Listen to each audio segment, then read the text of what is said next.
Hi, I'm Dr. Sebastian Gonzalez from Performance Place. We're located in Huntington Beach. You can get a hold of our podcast on iTunes as Performance Place Sports Care. I try to put the best of I possibly can on there in regards to educational things. This one is on knee injuries and how to prevent them. Just like the last video, you're going to see I'm going off of the study. This is not a script by any means. This is all the technical stuff. So I've highlighted some points I want to go over. The main takeaway before we even go forward is I want you to realize how important the trunk is to knee injuries.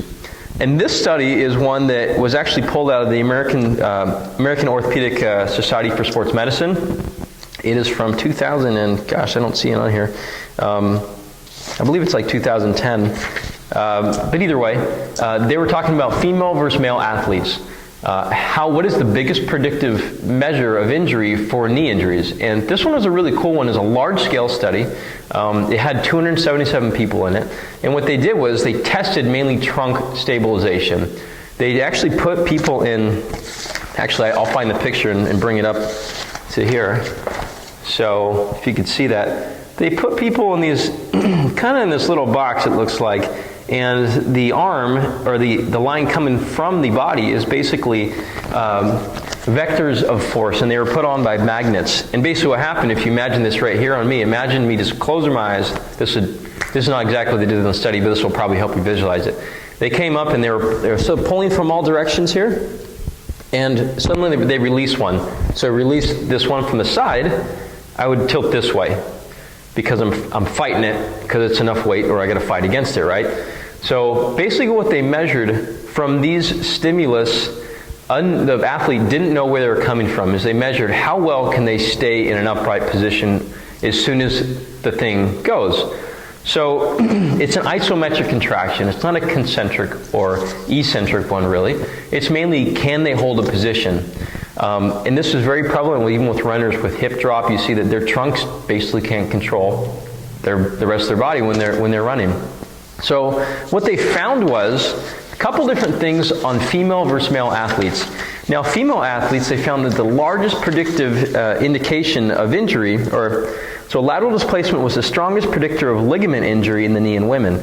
And they said that it was roughly about 90% predictive. Is that the right word? Basically, they can predict within 90%. So the way they did this study was, again, 277 people signed up. They did this thing that I just told you.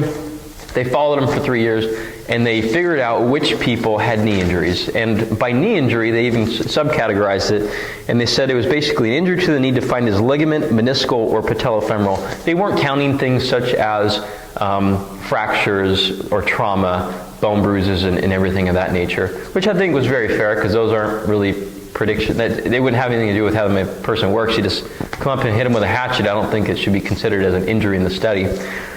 Now, none of these people had injuries prior to. So again, they followed these people 3 years later, and they figured out which people had injuries. And the only thing they can find with women, again, was lateral displacement. Can they control their trunk in space when they have an abnormal load put upon it, such as running, or someone pushes them, or something of that nature? With men, the only history of low back pain was a significant predictor of knee ligament injury, basically in males, again. So that was really interesting to me, but what this all goes back to is, how does your trunk function? And anytime someone comes in with a knee injury, at least in my clinic, I start with trunk stabilization. I start with, first off, can they control their pelvis in a static position? And these will be things like front plank, side plank, torsional buttress tests, Sorensen extension tests. And this is all, can they control this trunk while they're just basically, again, holding one position, there's no external load. Next to that, look at their movements. Can they squat properly? Can they hip hinge? Even unloaded, can they do this stuff while they're still using their hips first? In a strength training world, we call this quad dominance. If they squat in poorly with their knees sliding forward first, usually you want to be hip dominant. Next, I want to see, are they strong enough can they load the weight? I usually look for an athlete of, say you have a girl about 125 pounds, I think that you should be able to squat roughly about, let's say 100 pounds 3 times or so, and deadlift in and around the same. I know you usually want to deadlift more, but these are basic standards. I'm looking for that on people. Next, we test dynamic stabilization of the trunk. That'd be things like hopping, landing, jumping. Do they have any knee cave? So that the knees will dive in, such as that. And those are the things that these injuries will come from. They found it's very well published at this point. The American College of Sports Medicine has a paper on it as well, or some guidelines. They say the ACL prevention classes do work. There's no standard that I've seen of, hey, you got to do A, B, C, D exercises in this order this many times. I don't see that. But it mainly shows that within an 8-week period, if you do it 2 times a week for about 15 minutes, and I believe this is on their pamphlet, I might be misquoting here and there, but for the most part it's very correct, you'll have an improved landing, or you'll decrease the chance of your knee injuries, especially if you're a woman, significantly. Because again, the largest predictive measure on men was low back pain. Still trunk related, but it's not as movement and frontal plane related. So 15 minutes, 2 times a week for 8 weeks, that makes you it gives you a significant decrease in chance of knee injuries. However, they actually found that after the course of a couple months, if they stop doing this, it actually comes back and their movement becomes crummy again. So what's the takeaway on this whole video here in this study? It is, if you're a woman and a man, you should be training your trunk, your core, your pelvis, and for static and dynamic stabilization. And this doesn't just go for knee injuries, but there's a lot of research to suggest ankles happen this way, hips happen this way, femoral acetabular impingement and things in and around the hip, hamstrings even, they have a strong correlation with trunk control. Don't overlook this, okay? When you come into at least my facility, I will test you on this. And I know it seems like we're getting further away from the knee, but we're not. There's a very, very, very strong correlation. Read these studies. If you don't believe, I'll bring this one up. If you don't believe me, read the studies. This is what all evidence-based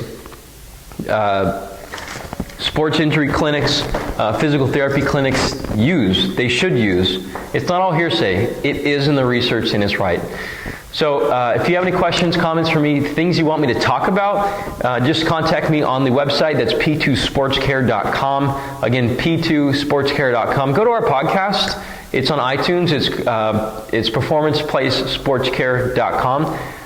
Even on videos like this, if you feel like I haven't hit something, sometimes I'll revamp it on the podcast because there's not enough time on videos. They actually say you want to keep it below 1.5 minutes. Obviously, I've blown through that because there's a lot of information on this. I've not given you any corrective measures, but I've given you suggestions. I strongly believe in education. You need to understand your muscles, tendons, ligaments, anatomy, and you have to understand biomechanics, and you have to understand the correlation of how the body functions. Until then, they found on a few studies that when patients are not educated, they don't comply. They don't do things correctly, and they never get better or they get re-injury. They say one of the largest predictions of future injury is past injury. And a lot of times it's because you don't correct the main problem in the beginning. Hope this helps. I'll talk to you guys soon.